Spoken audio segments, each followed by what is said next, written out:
Salam NKRI. Presiden Insinyur Haji Joko Widodo adalah salah satu presiden di bangsa ini yang tidak mengerti akan sejarah. Salah satu presiden yang tidak menghormati perjuangan dan pengorbanan dari para pahlawan bangsa di Negara Kesatuan Republik Indonesia ini.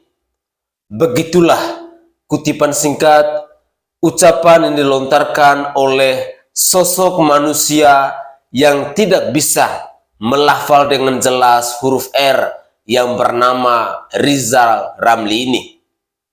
Saudaraku sebangsa dan setanah air, dalam cuplikan video saya kali ini, saya ingin menghadirkan ke hadapan pemirsa sekalian tentang pernyataan dari seorang Rizal Ramli bersama sahabat karibnya yakni Amin Rais, yang menghujat, yang mengecam Bapak Presiden Insinyur Haji Joko Widodo. Segala sesuatu yang terjadi di bangsa ini adalah salahnya Jokowi. Ternyata mereka ini adalah manusia-manusia yang selalu membuat kegaduhan di bangsa ini. Manusia-manusia provokator dan manusia-manusia yang tidak tahu berterima kasih atas apa yang telah dikerjakan oleh Presiden Joko Widodo bersama pemerintahannya. Mari saya ingin mengajak pemirsa sekalian untuk menyimak cuplikan-cuplikan video berikut ini agar kita bisa paham, agar kita bisa mengerti siapa itu Presiden Insinyur Haji Joko Widodo dan siapa itu kelompok-kelompok manusia sakit hati, kelompok-kelompok manusia yang sedang frustrasi. Dan apalagi kita ketahui bahwa seorang Rizal Ramli adalah mantan menteri pecatan dari seorang Bapak Presiden Insinyur Haji Joko Widodo. Mari kita simak bersama-sama. Jokowi nggak ngerti sejarah, tidak pernah belajar sejarah yang benar, tidak ngerti bahwa tokoh-tokoh kemerdekaan kita berjuang dengan keringat, darah, supaya bikin republik. Enak aja loh, mau bikin dinasti kerajaan baru, siapa lo? Mohon maaf, Mas Amin, saya terpaksa ngomong kayak begini, belak-belakan. Nah, kita sepakat, nanti Mas Amin jelaskan, perubahan udah waktunya tiba. Ya, karena kalau kondisi objektif udah matang, kita nggak suka perubahan pun akan terjadi. April 98, siapa yang percaya bahwa Soeharto bakal jatuh? Jatuh tuh sebulan doang. Ya, tapi kalau kondisi objektifnya belum tiba, ya susah lah. Menurut saya dan Pak Amin, kondisi objektif perubahan sudah tiba. Waktunya kita menyelesaikan, menghentikan pelanggaran terhadap Undang-Undang Dasar. Mas Amin, silakan. Assalamualaikum warahmatullahi wabarakatuh. Jadi supaya sampai suaranya agak keras juga, agak keras juga ya. Jadi saya menambah sedikit. Tadi kita berbincang-bincang bahwa proses sejarah setiap bangsa itu ketika bangsa bersangkutan ingin adanya change atau perubahan ke arah lebih bagus, itu memang perlu proses. Tetapi ketika momentum sudah datang, maka proses perubahan itu menjadi lebih cepat dan insya Allah berhasil. Amin.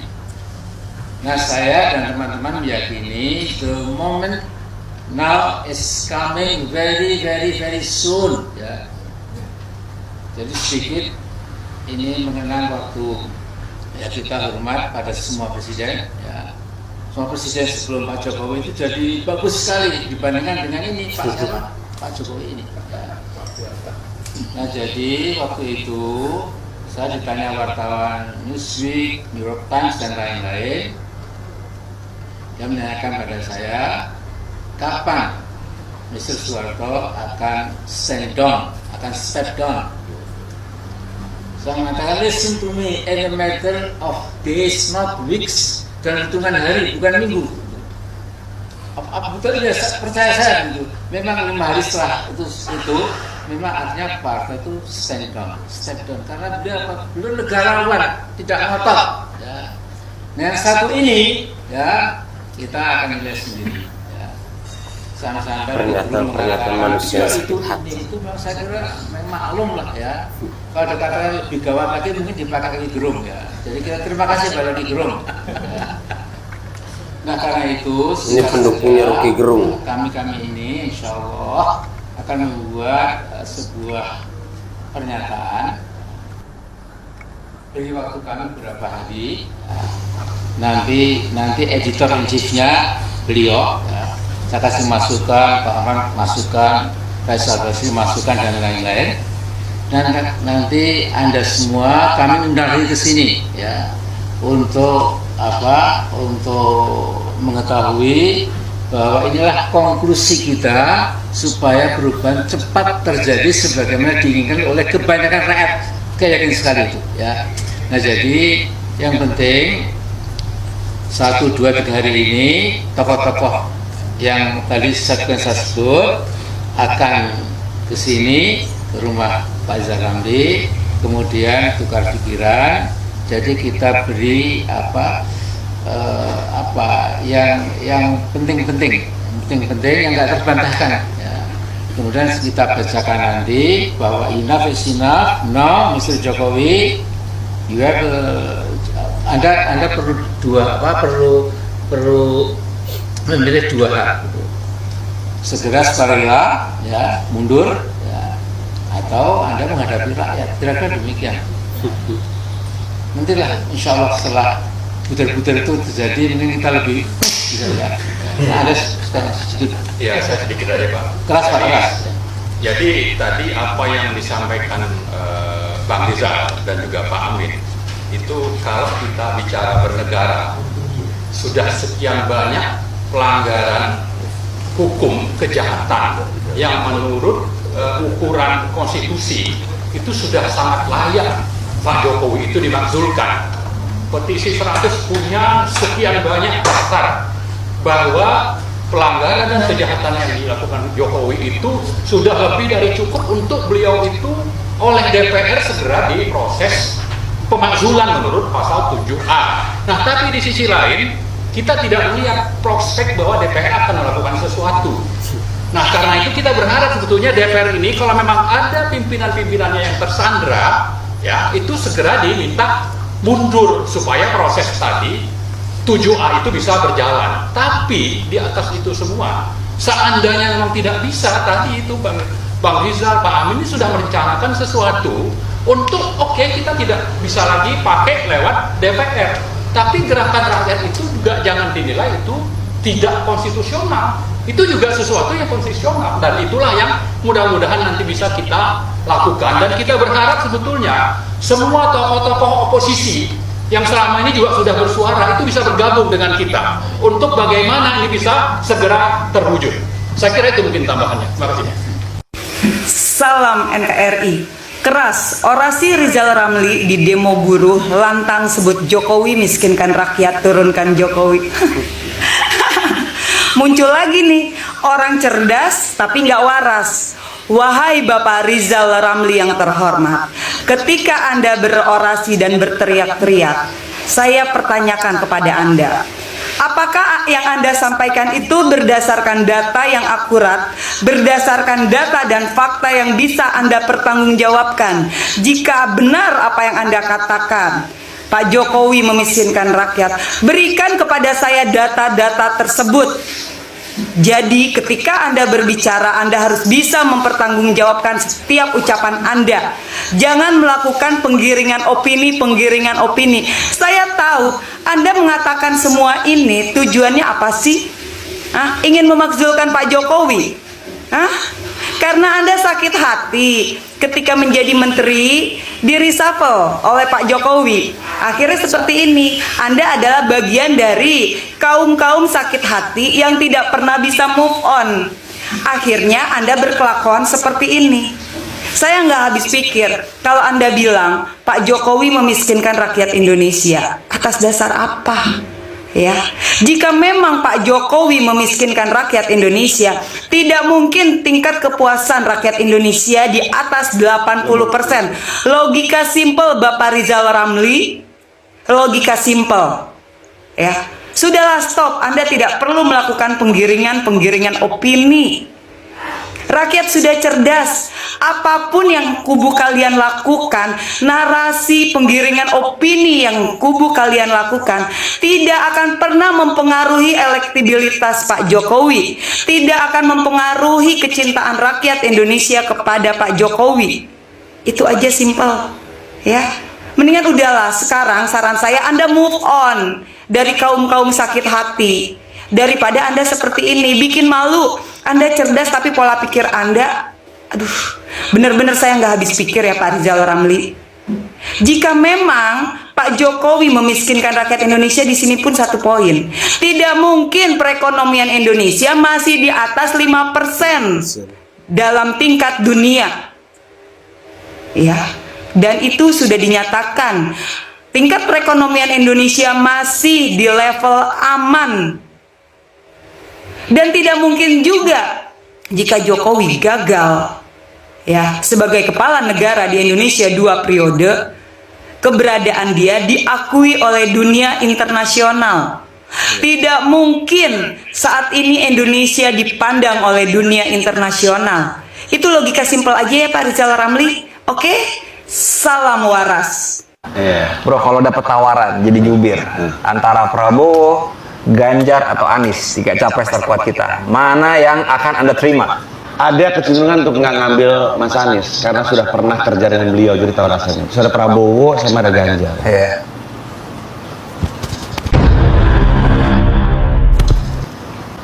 Mungkin ya, for the sake of knowing everything behind it, gue mungkin akan jadi jubir. For the sake of knowing everything behind it, mungkin Ganjar. Mungkin Ganjar. Why? Karena saat ini yang nggak kepegang sama gue, nggak kerabat sama gue, dan nggak pernah gue punya teman-temannya adalah lingkarannya PDIP dan Pak Jokowi sebenarnya. Saya katakan bahwa Ganjar ini pasti akan menjadi Presiden RI di 2024 nanti. Bukan karena saya pendukung Ganjar Pranowo. Karena secara hitung-hitungan, tidak menggunakan kartu ya, dengan secara logika saja, Ganjar ini sudah dipastikan akan menang.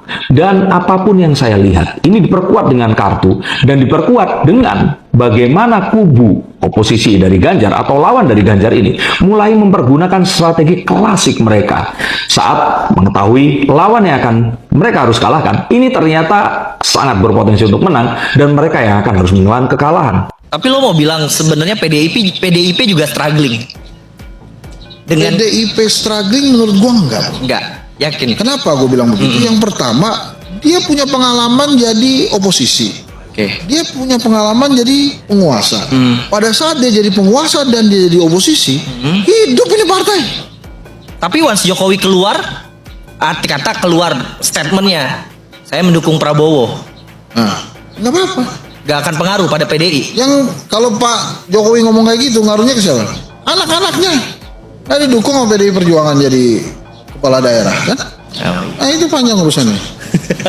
Nah, ini gue cerita kenapa gue bilang PDI Perjuangan struggling ini salah satu partai yang gue kagumi sebetulnya. Bung Karno itu mewariskan ajaran, ajaran Bung Karno. Nah, supaya ajaran ini abadi, oleh Megawati Soekarno Putri yang paling mengerti ajaran Bung Karno, ajaran ini diwadahkan, dikasih badan dalam bentuk partai politik. Makanya ajaran Bung Karno itu awet tuh di PDI Perjuangan. Jadi selama ajaran itu dipatuhi oleh kader-kader PDI Perjuangan, hidup nih partai, hidup aman nih partai. Apa pendapatmu mengenai baju putih hitam sebagai hitam sama putih kalau digabungkan jadi abu-abu? Gitu ya? Iya. Udah jangan diterusin. Apa hitam putih itu maksudnya apa tuh? Saya melihat tuh begini ya. Hitam putih saya malah mikirnya jangan-jangan ini kalau nggak jadi presiden atau nggak terpilih bisa masuk penjara. Saya ulang ditanya dong. Saya mau jawaban yang berbeda supaya tidak berbahaya. Hitam putih apa nih hitam putih? Tafsir hitam putih. Mirip acara Deddy Kobusier.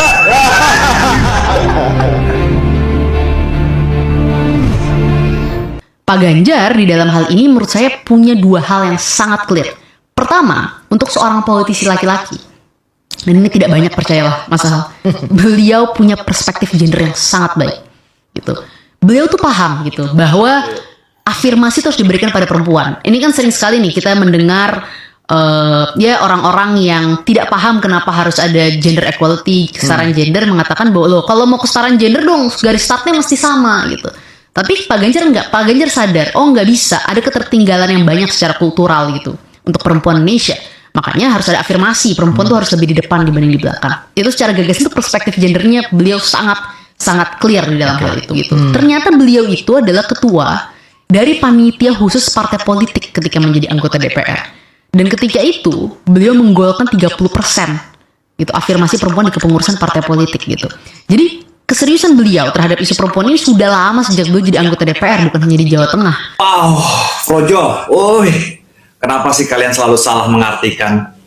Kalian berkata menunggu arahan dari Bapak Jokowi tentang dukungannya kemana.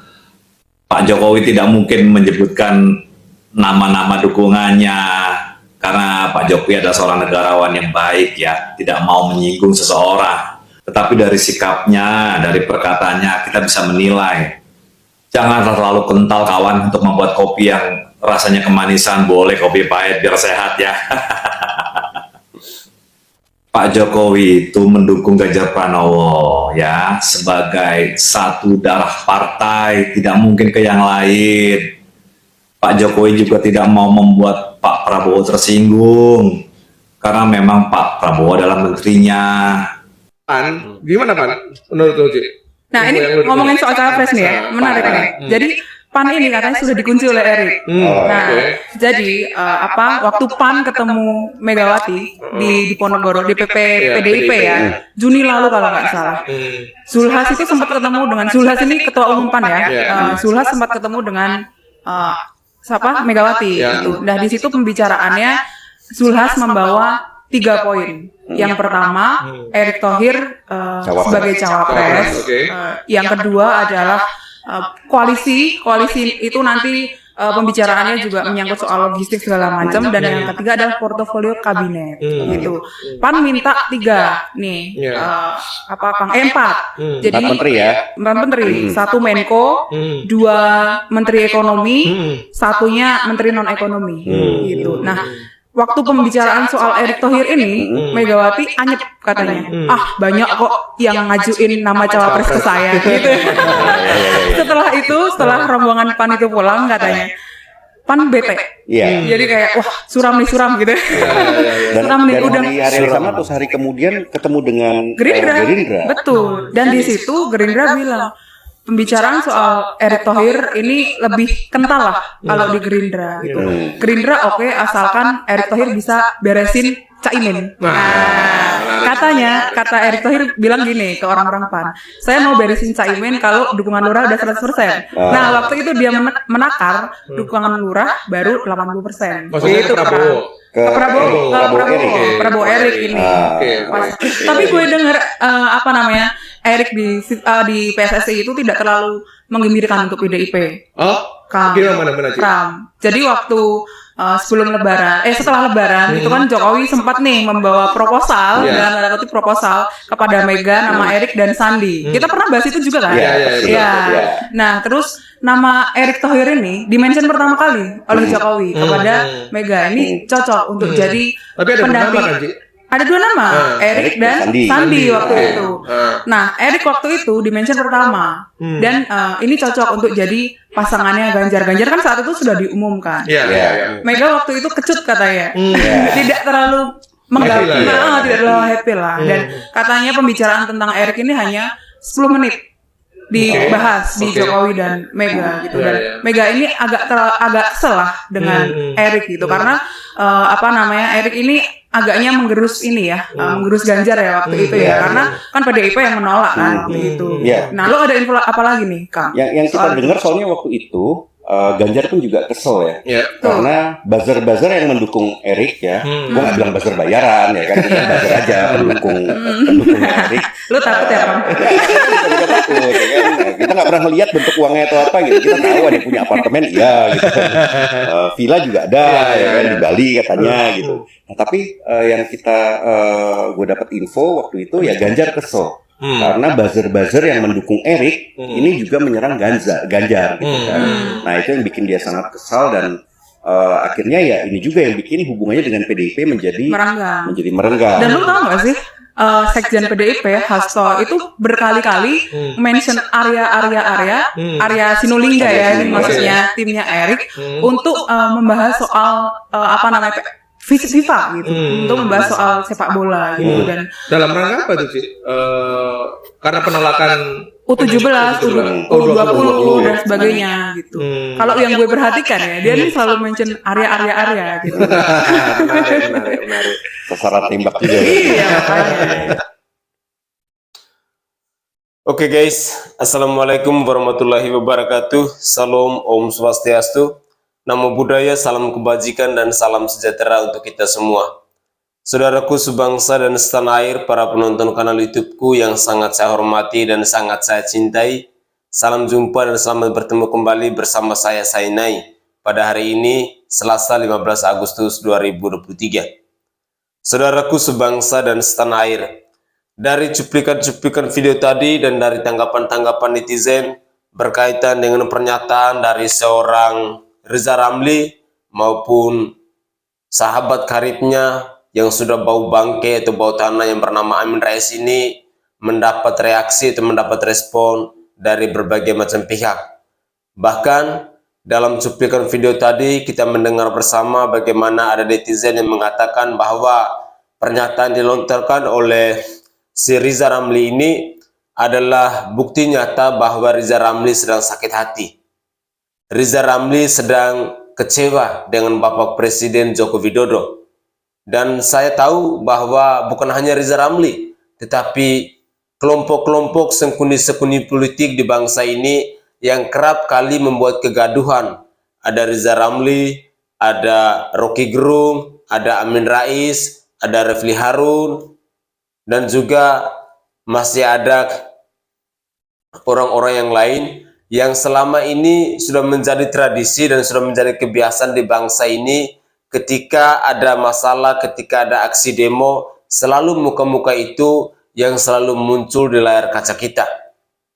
Saya yakin dan percaya tentang kinerja dari seorang Presiden Jokowi ketika apa yang dikatakan oleh Riza Ramli tadi, rakyat Indonesia bisa mampu untuk melihat, bisa menilai, dan bukti yang paling nyata adalah kinerja dari seorang Presiden Insinyur Haji Joko Widodo di bangsa ini mencapai 82% lebih. Artinya bahwa ada banyak sekali rakyat Indonesia yang puas dengan Bapak Presiden Joko Widodo. Kita ketahui bersama, di akhir masa tugasnya ini, Presiden Joko Widodo masih keliling di seluruh Indonesia untuk tetap memantau proses pembangunan, proses pengerjaan infrastruktur yang dilakukan oleh Joko Widodo bersama pemerintahnya.